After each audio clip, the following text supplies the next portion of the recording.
এই মূর্তিটি কেতুগ্রাম থানার অন্তর্গত রসুইয়ে অজয় নদীর তীর থেকে উদ্ধার হয়েছে এবং সেটি বর্ধমান ইউনিভার্সিটি থেকে আপনি এসছেন এবং এটি নিয়ে যাবেন। আপনার পরিচয়? আমার নাম শ্যামসুন্দর বেরা। আমি বর্ধমান বিশ্ববিদ্যালয় মিউজিয়াম অ্যান্ড আর্ট গ্যালারিতে কর্মসূত্রে যুক্ত আছি।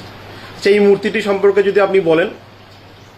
এই মূর্তিটি একটি বিষ্ণু মূর্তি।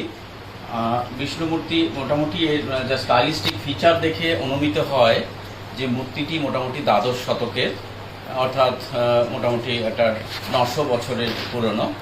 আর এই মূর্তির যে স্টাইলিস্টিক ফিচার দেখে অনুমিত হচ্ছে সেটা হচ্ছে মূর্তিটির নিচের ডান হাতে আছে পদ্ম, ওপরের ডান হাতে আছে গদা, বাঁ দিকের ওপরের হাতে আছে চক্র, আর নিচের বাঁ হাতে আছে শঙ্খ। এই যে শঙ্খচক্র গদাপদের অবস্থান, তাতে করে এই মূর্তিটি ত্রিবিক্রম যে স্টাইলের মূর্তিটি কালো পাথরের তৈরি। এই যে ত্রিবিক্রম মূর্তি, এই মূর্তিটা বিষ্ণু মূর্তি সবচেয়ে বেশি পাওয়া যায়।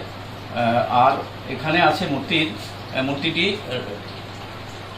এখানে সমপদ স্থানক ভঙ্গিতে দাঁড়িয়ে আছেন। সমপদ স্থানক ভঙ্গিতে দাঁড়িয়ে আছেন।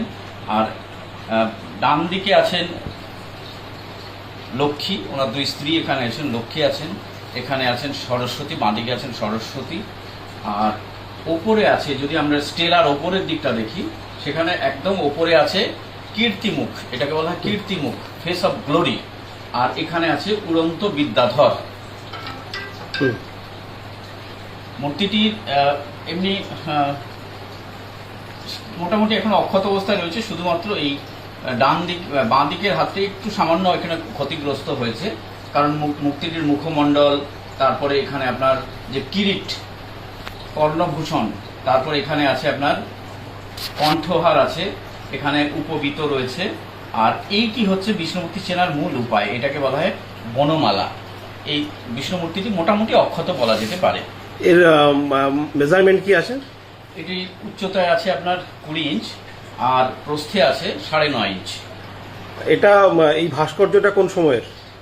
এটা সেন আমলের। আচ্ছা, এটা নিয়ে গিয়ে কোথায় রাখা হবে? এটা এখানে আমাদের সংরক্ষিত হবে বর্ধমান বিশ্ববিদ্যালয় মিউজিয়াম অ্যান্ড আর্ট গ্যালারিতে। আমাদের সেখানে অনেক বিভিন্ন সময়ের মূর্তি সেখানে সংরক্ষিত আছে।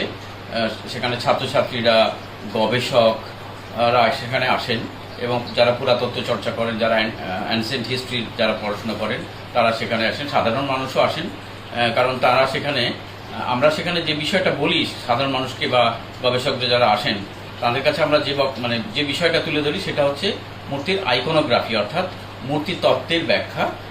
এই বিষয়টাই আমরা জোর দিই, এবং সেটা ছাত্রছাত্রী, সাধারণ মানুষ থেকে শুরু করে গবেষক সকলেই উপকৃত হয়। এটা পড়াশোনার কাজে লাগে, গবেষণার কাজে লাগে। ধন্যবাদ স্যার।